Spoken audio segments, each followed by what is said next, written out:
안녕하세요. 보험금 팔례방입니다.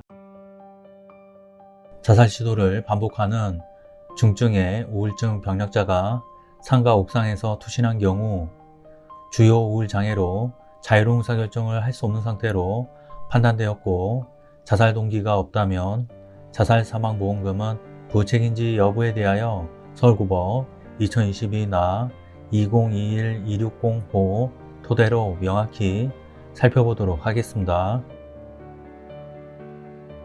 기초사실: 망인은 2019년 7월경부터 우울증 등 정신질환을 진단받고 치료를 받아오다가 2020년 2월 28일 13시경 스스로 상가 건물 옥상에서 추락하여 사망하였습니다. 재판부의 판단: 관련 법리: 주요 우울 장애와 자살의 관련성에 관하여는 이미 의학적 판단 기준이 확립되어 있으므로 망인이 주요 우울 장애로 자유로운 의사결정을 할 수 없는 상태에 이르러 자살하였다고 볼 만한 의학적 견해가 증거로 제출되었다면 법원이 이를 함부로 부정할 수는 없고, 그러한 의학적 소견과 다르게 인과관계를 추단하려면 다른 의학적 전문적 자료에 기하여 신중하게 판단하여야 합니다.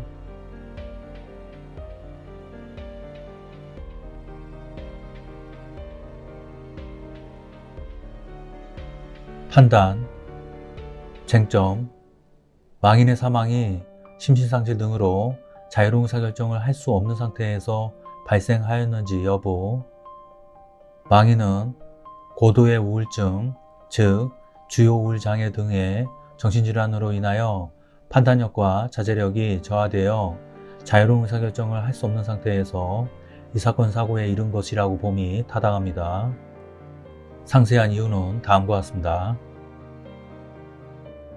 다음과 같은 치료 과정을 살펴보면 망인은 오랫동안 반복적으로 죽음을 생각하고 자살 시도와 자해를 반복하는 고도의 우울증 상태에 있었던 것으로 보입니다.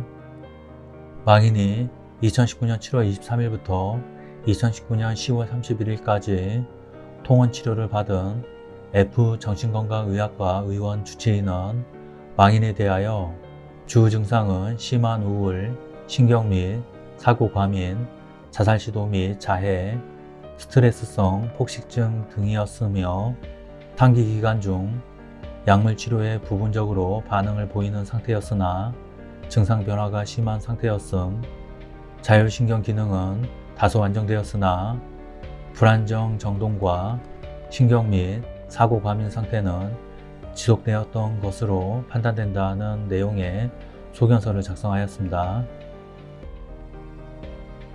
망인에 대한 지병원 정신건강의학과 의무기록에 의하면 망인은 진료 과정에서 불안정한 교우관계를 원인으로 중학교 2학년경부터 자해를 시도한 전력이 있다고 진술하였고, 2017년 가을에 목을 매는 방법으로 자살을 시도하였으며 치료 과정 중에도 면도칼을 이용한 반복되는 자해 및 자살 시도를 하였다고 진술하였습니다.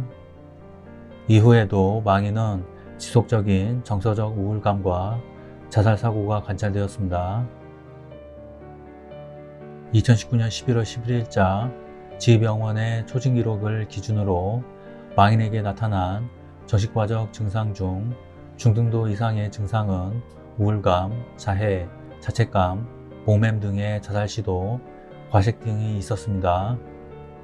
당시 밝혀진 망인의 이력과 증상은 반복적으로 죽음을 생각하고 비슷한 방법으로 여러 차례 자살을 시도하였다는 점에서 우울장애의 정도가 중증인 주요 우울장애 진단에 부합합니다. 위 병원 기록에는 양극성 정동장애의 치료에 사용되는 데파코트를 향후 고려한다는 기재가 있는 점에 비추어 위 병원에서는 망인에 대해 양극성 정동장애의 가능성도 고려하고 있었던 것으로 보입니다. 지병원 정신건강의학과에서 실시한 망인의 2019년 11월 25일자 한국 백우울척도 2판 검사 결과는 48점으로 고도 수준에 해당하며, 이는 성인 전체 집단, 성인 여성 집단, 성인 연령 집단에서 모두 100분이 0.01%에 해당합니다. 이러한 진단 및 치료 경과에 비추어 보면 망인의 우울장애는 망인의 중학교 2학년경부터 시작되어 장기간 지속되었고 최초 치료 당시에도 통상적인 치료나 처방으로는 개선되기 힘든 중증의 우울장애 상태였다고 보입니다. 다음과 같은 이 사건 사고 전에 여러 사정을 살펴보면 망인에게 피고들이 주장하는 것과 같은 뚜렷한 자살의 동기를 찾아볼 수 없습니다.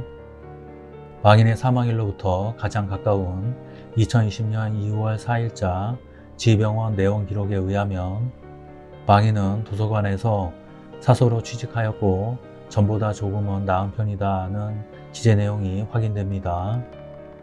이와 같이 망인은 2019년 7월경 이후 주기적으로 지병원에서 치료를 받아왔고 이 사건 사고 전인 2020년 2월 1일부터는 기간제 근로자로 새로운 일을 시작하는 등 정신질환을 극복하고 정상적인 생활을 영위하려고 노력하였습니다. 망인은 부모인 원고들과 비교적 원만한 관계로 지내고 있었고 망인과 원고들에게 특별한 가족 내의 불화나 갈등이 있었다는 사정도 발견되지 않았습니다. 피고들은 망인의 외모에 대한 과도한 집착, 금전적 상황에 대한 불안감, 원고들에게 경제적 부담을 주는 것에 대한 죄책감, 본인의 처지 비관 등이 자살 동기라고 주장하나 망인이 위와 같은 동기로 이 사건 사고에 이르게 되었다는 구체적인 정황은 찾아보기 어렵습니다.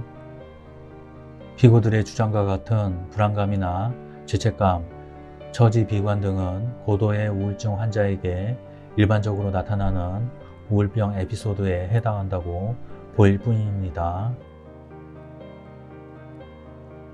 피고들은 망인의 경제적인 어려움에 대한 비관이 주된 자살 동기였다는 취지로 주장하나 망인과 원고들이 평소 경제적 문제로 생활고에 시달렸다거나 갑작스러운 금전 문제가 발생하였다는 사정은 찾아볼 수 없습니다.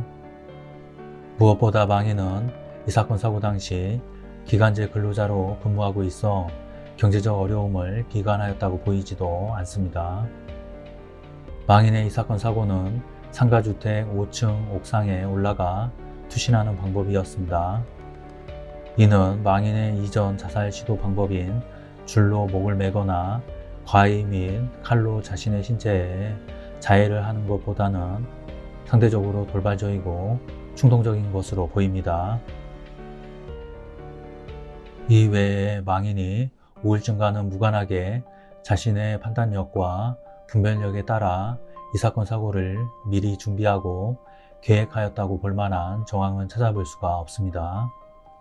한편 이 법원의 전문심리위원 2는 망인에 대한 진료 기록을 검토한 결과 이 사건 사고 당시 망인에게 중증의 우울증은 있었으나 이로 인한 판단 능력 저하 상태를 판단할 만한 근거는 확인되지 않는다는 의견을 제시하였습니다.